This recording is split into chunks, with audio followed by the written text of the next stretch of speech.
Oi, gente. Oi, professor. Boa noite. Hoje falaremos sobre integração numérica, método da quadratura gaussiana, uma abordagem otimizada para aproximar integrais definidas com alta precisão. A equipe é formada por mim, Sara Stephanie, e por Enzo Brandão. Bom, por que integração numérica? Antes de tudo, é importante entender por que utilizamos a integração numérica. Existem muitos casos que não conseguimos resolver uma integração de forma analítica, ou seja, não há uma primitiva conhecida. Isso acontece, por exemplo, quando estamos lidando com funções muito complexas ou que simplesmente não têm uma forma exata. Outro motivo é quando nós estamos trabalhando com dados experimentais, situações em que não existe um modelo matemático definido, né? E aí, nesses casos, nós precisamos recorrer a métodos numéricos para aproximar a área sobre uma curva com base apenas nos dados que foram coletados, né? E por fim, há processos complexos como sistemas físicos, mecânicos ou estruturais que vão exigir cálculos computacionais mais robustos para representar, né, o comportamento real. Em resumo, a integração numérica é essencial justamente quando o método analítico ele não é possível ou não é suficiente, né, para resolver. E aqui a gente coloca por que usar a integração numérica, né? Quando é sem primitiva conhecida, quando estamos trabalhando com dados experimentais e processos complexos. Bom, agora falando um pouco aqui sobre os métodos clássicos de integração. Os tópicos são regra do trapézio, onde os pontos igualmente espaçados precisam e têm precisão moderada, regra de Simpson, Newcotes e quadratura gaussiana. Bom, agora que entendemos por que a integração numérica ela é necessária, vamos conhecer alguns tipos clássicos utilizados, né? A primeira é a regra do trapézio, um método simples que utiliza pontos igualmente espaçados para aproximar a área sobre a curva. Ele oferece uma precisão moderada e é muito usado quando se busca um equilíbrio entre a simplicidade e a eficiência. Em seguida, nós temos a regra de Simpson, que utiliza 3 pontos e por isso fornece uma aproximação mais precisa do que a do trapézio. Esse método é muito aplicado quando se quer reduzir o erro mantendo o cálculo relativamente simples. Agora, já indo para o método de Newton-Cotes, é uma generalização, né, desses dois anteriores. Ele trabalha com um número fixo de pontos igualmente espaçados, permitindo adaptar o nível de precisão conforme a necessidade do problema. E por fim, nós temos a quadratura gaussiana, que é considerada uma das técnicas mais precisas, né? Ela seleciona os pontos de integração de forma otimizada, buscando sempre minimizar o erro e alcançar a máxima exatidão. Esses métodos eles formam a base da integração numérica e são fundamentais para resolver problemas que não têm solução analítica direta. Tá? Bom, agora explicando aqui um pouco sobre a regra do trapézio. Bom, um dos métodos mais simples, né, e intuitivo da integração numérica. Só um minuto. Bom, nesse método, a ideia é aproximar a área sobre a curva de uma função por meio da área de um trapézio. A fórmula que vemos no slide, ela mostra como essa aproximação é feita. Onde multiplicamos a base, né, que é a diferença entre os limites de integração b e a, pela média dos fatores da função dos extremos, fa e fb. Em outras palavras, né, nós estamos substituindo a curva por uma linha reta entre dois pontos e calculando a área desse trapézio. Quando queremos aumentar a precisão, usamos a chamada regra do trapézio composta. Nesse caso, né, nós dividimos o intervalo Nesse caso, nós dividimos o intervalo AB em vários intervalos menores. Explicamos a fórmula em cada um deles e somamos resultados. Dessa forma, né, nós conseguimos uma aproximação muito mais fiel da integração real, principalmente quando a função ela não é linear.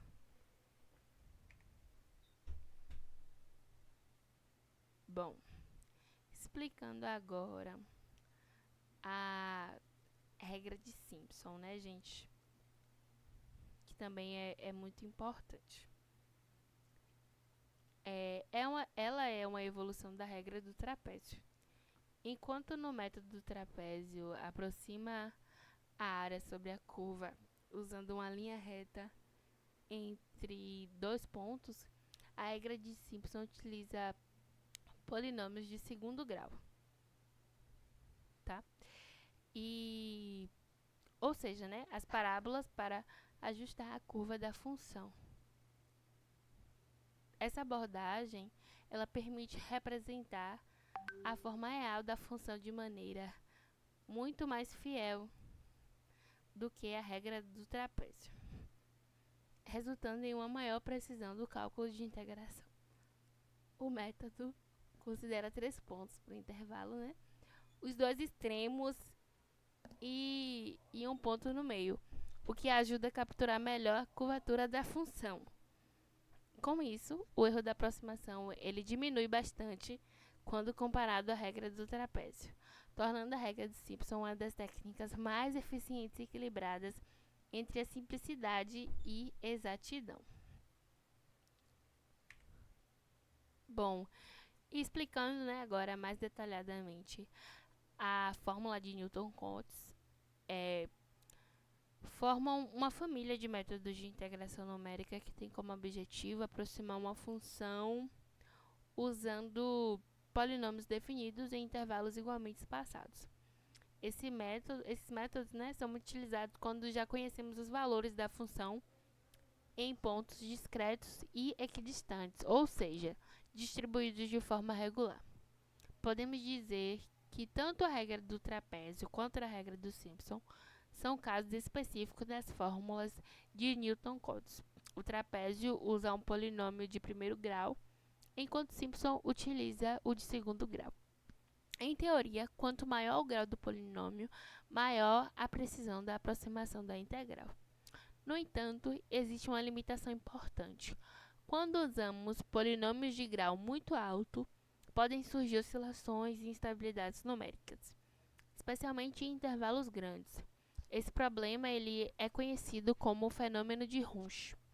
Por isso, na prática, escolhemos o grau do polinômio de forma equilibrada, buscando sempre o melhor compromisso entre a precisão e a estabilidade. Bom, falaremos agora da quadratura gaussiana, não menos importante, né? É o último exemplo. Bom, a quadratura gaussiana é um método de integração numérica conhecido por sua falta de precisão. Diferente dos métodos tradicionais, como as fórmulas de Newton-Cotes, que usa pontos igualmente espaçados, a quadratura gaussiana ela faz uma escolha otimizada dos pontos de amostragem, né, que chamamos de nós, e também dos pesos associados a cada ponto. Essa escolha inteligente ela permite que o método calcule integrais de polinômios de grau elevado com um número bem menor de avaliações da função.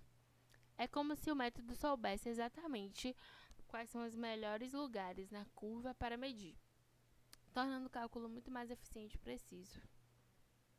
Foi isso, gente. Agora a Enzo vai explicar um pouquinho.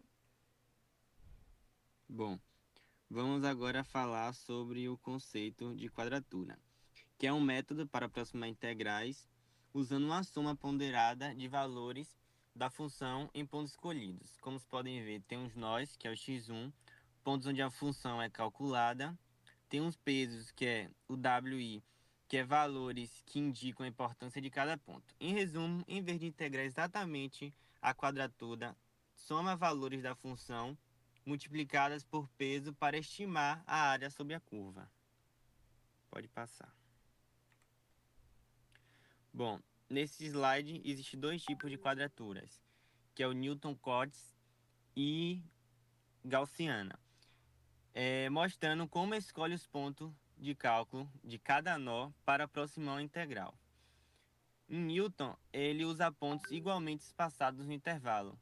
É simples, porém menos preciso. Já na quadratura, ele usa pontos escolhidos de forma otimizada para obter máxima precisão. Ou seja, ele consegue resultados mais exatos com menos pontos. E o resultado disso é que, em Gauss, o resultado é exato até o polinômio de grau 2n menos 1, e o Newton é exata só até o grau n, ou seja, a quadratura gaussiana é mais eficiente e precisa. Pode passar. Bom, aí temos os polinômios de Legendre, não sei pronunciar direito, que calcula os polinômios ortogonais no intervalo entre -1 e 1, x sendo -1 e y menos 1. Temos aí quando P0 de x ele é igual a 1, quando P1 de x ele vai ser o x e assim vai, como vocês estão vendo aí no terceiro e no quarto, que as raízes desse polinômio eles fornecem o ponto xi da quadratura. Pode passar. Bom, aí, como vocês podem ver, temos um intervalo padrão, que eu acabei de falar, entre o intervalo -1 e 1, que é o x e y, e o intervalo genérico. Não tenho que explicar, né, porque aí são mais os resultados, mas eu vou trazer um resumo, que a quadratura de Gauss ele encontra os melhores pontos e pesos para obter o máximo de precisão com o mínimo de cálculos possíveis. Pode passar. Já passou? Bom, no exemplo prático, como vocês podem ver aí, o valor exato. Vamos falar agora sobre as vantagens vezes as desvantagens. Não, pode passar aí. Pode passar, Sara. As vantagens e vantagens. Bom, as vantagens, como vocês podem ver, alta precisão com poucos pontos, erro pequeno para as funções suaves, convergência rápida e eficiência computacionalmente. E a desvantagem é a complexidade na educação manual, ine- ineficaz para as funções contínuas e nesse ela requer tabela ou soft. Só um momento. Pode passar. Em resumo, a quadratura é aplicada. Só um momento. Desculpa. Bom, falando agora sobre a conclusão. Engenharia estrutural, ela é usada para calcular esforços e momentos em elementos estruturais, como por exemplo, as vigas e a treliça. Na computação científica, ela aparece em simulações complexas e no processamento de sinais, onde integrais precisam ser resolvidas numericamente. Já na análise dinâmica, ela é aplicada em modelos físicos e numéricos, que estudam o comportamento de sistemas em movimento. Concluindo, a quadratura gaussiana ela é preferida em softwares modernos porque oferece alta precisão, com menos cálculo possível, e isso torna mais eficiente.